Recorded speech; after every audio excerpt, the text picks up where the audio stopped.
हमें अपनी इंग्लिश को थोड़ा सा एडवांस लुक देने के लिए हमें अपनी इंग्लिश कॉन्वर्सेशन में कुछ ईडियम्स और फ्रेजेस यूज़ करने चाहिए, जिससे सामने वाले पर्सन को थोड़ी सी कन्फ्यूज़न होती है and it looks attractive also. जैसे मैं आपके सामने कुछ सेंटेंसेस बोलता हूँ। I am planning to start my business according to my bucket list. You are going to speak on the stage, break a leg. I was so angry just after seeing her, a blow off steam. या फिर stop picking out anyone civils, live and let live. तो इस video में इसी तरह के कुछ idioms और फ्रेजेस के बारे में बात करेंगे जो आपके इंग्लिश के लेवल को बूस्ट करने में आपकी मदद करेंगे। तो वीडियो को लास्ट तक देखते रहिए और मुझे इंस्टाग्राम पर भी फॉलो कर लीजिए, वहाँ पर भी मैं कुछ ना कुछ करता रहता हूँ। So hello guys, I'm Nick and welcome back to my YouTube channel. Let me flow. Without any further ado, let's jump to the video. तो हमारी फर्स्ट इडियम है बकेट लिस्ट। इसको आप विश लिस्ट भी बोल सकते हैं। इसका मतलब होता है एक ऐसी लिस्ट जिसमें बहुत सारी चीज़ें होती हैं जो एक पर्सन मरने से पहले उन चीज़ों को पूरा करना चाहता है या फिर उन चीज़ों को पाना चाहता है। चलिए एग्जांपल लेते हैं। I have lots of things on my bucket list to achieve. मतलब अचीव करने के लिए या फिर उन चीज़ों को पाने के लिए मेरी बकेट लिस्ट में बहुत सारी चीज़ें हैं। I have lots of things on my bucket list to achieve. चलिए एक और एग्जांपल लेते हैं। I am planning to start my business according to my bucket list. मतलब अपनी बकेट लिस्ट के हिसाब से मैं अपना बिजनेस शुरू करने का विचार कर रहा हूँ। I am planning to start my business according to my bucket list. Next idiom है लुक लाइक $1 मिलियन। इस इडियम को आप किसी को कॉम्प्लीमेंट देते समय यूज़ कर सकते हो, जैसे आप बहुत अच्छे लग रहे हो या फिर आप हद से ज़्यादा अच्छे लग रहे हो। चलिए एग्जांपल लेते हैं। You are looking like $1 million in black gown. मतलब ब्लैक गाउन में आप हद से ज़्यादा अच्छे लग रहे हो या फिर बहुत ज़्यादा अच्छे लग रहे हो। You are looking like $1 million in black gown. चलिए एक और एग्जांपल के बारे में बात करते हैं। Instead of wearing sari if you wear suit you will look like $1 million. मतलब साड़ी पहनने की बजाय अगर तुम सूट पहनती हो तो तुम और भी ज़्यादा अच्छी लगोगी। Instead of wearing sari if you wear suit you will look like $1 million. चलिए नेक्स्ट इडियम के बारे में बात करते हैं। That is blow off steam. चलिए इजी लैंग्वेज में इसका मतलब मैं आपको समझाता हूँ। एक ऐसी सिचुएशन जब बहुत ज़्यादा गुस्सा आता है या फिर बहुत ज़्यादा एक्साइटमेंट होती है, तो उस टाइम पर कुछ ऐसा कर देना या फिर उस टाइम पर कुछ ऐसा कह देना जिससे वो फीलिंग या फिर एक्साइटमेंट बिल्कुल डाउन हो जाए। तो उस टाइम पर हम इसे यूज़ कर सकते हैं। चलिए एग्जांपल लेते हैं। आई was so angry just after seeing her, a blow off steam. मतलब मुझे बहुत ज़्यादा गुस्सा आ रहा था, मैं बहुत ज़्यादा क्रोधित था, बस उसे देखते ही मेरा सारा गुस्सा ठंडा हो गया। I was so angry just after seeing her, a blow off steam. एक और एग्जांपल है। After having a tip with his wife he went to beach to blow off steam. मतलब अपनी पत्नी से कहा सुनी होने के बाद वह बीच पर चला गया अपना गुस्सा ठंडा करने के लिए। After having a tip with his wife he went to beach to blow off steam. Next idiom है it takes two to tango. इसका मतलब होता है एक हाथ से ताली नहीं बजती, या फिर आप सिंपल वे में समझें तो एक ऐसी सिचुएशन जिसमें अकेला पर्सन इन्वॉल्व नहीं होता है, उस सिचुएशन में किसी दूसरे पर्सन को भी एम्फसाइज किया जाता है। चलिए एग्जांपल लेते हैं। Don't blame me for the argument, it takes two to tango, you are equally responsible. मतलब बहस के लिए केवल मुझे दोष मत दो, एक हाथ से ताली नहीं बजती, तुम भी उतने ही जिम्मेदार हो। Don't blame me for the argument, it takes two to tango, you are equally responsible. एक और एग्जांपल है। She eloped with a boy, only one is not responsible for it because it takes two to tango.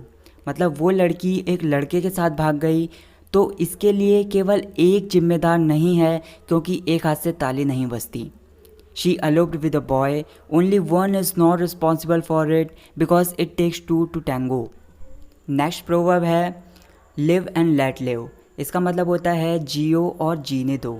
Example है stop picking out anyone civils, live and let live. मतलब दूसरों की बुराइयां ढूंढनी बंद करो, जियो और जीने दो। Stop picking out anyone civils, live and let live.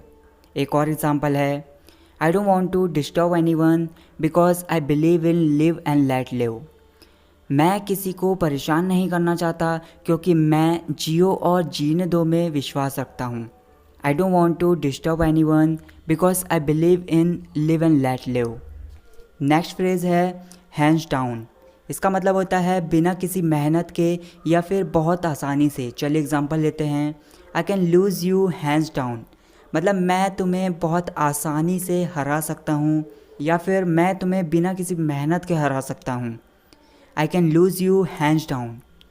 एक और एग्जांपल है, it's very difficult to get 1 lakh subscribers on YouTube hands down, मतलब बिना किसी मेहनत के यूट्यूब पर 1 लाख सब्सक्राइबर्स पाना बहुत मुश्किल है। It's very difficult to get 1 lakh subscribers on YouTube hands down. Next है वंस इन अ मून। इसका मतलब होता है बहुत कम या फिर कभी कभी। चलिए एग्जांपल लेते हैं।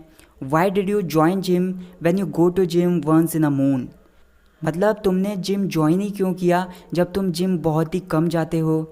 Why did you join gym when you go to gym once in a moon. Next idiom है टू वर्क फॉर पीनट्स। इसका मतलब होता है बहुत कम पैसों में काम करना। चलिए एग्जांपल लेते हैं। Why do you work for peanuts, you should say to your boss to pay you more money, मतलब तुम बहुत ही कम पैसों में काम क्यों करते हो, तुम्हें अपने बॉस से तुम्हें ज़्यादा पैसे देने के लिए कहना चाहिए। Why do you work for peanuts, you should say to your boss to pay you more money. एक और एग्जांपल है, I don't agree to work for peanuts, मतलब मुझे कम पैसों में काम करना मंजूर नहीं है। I don't agree to work for peanuts. Next idiom है अप इन द एयर। इसका मतलब होता है कुछ ऐसा जो सोचा हुआ था वो पक्का नहीं है कि पूरा होगा या नहीं होगा, मतलब डगमगाता हुआ। चलिए एग्जांपल लेते हैं। We decided to take short ride this weekend but our plan is up in the air because she is unwell, मतलब हमने डिसाइड किया था कि इस वीकेंड एक शॉर्ट राइड ली जाए बट हमारा प्लान डगमगाता हुआ नज़र आ रहा है क्योंकि उसकी तबीयत ठीक नहीं है।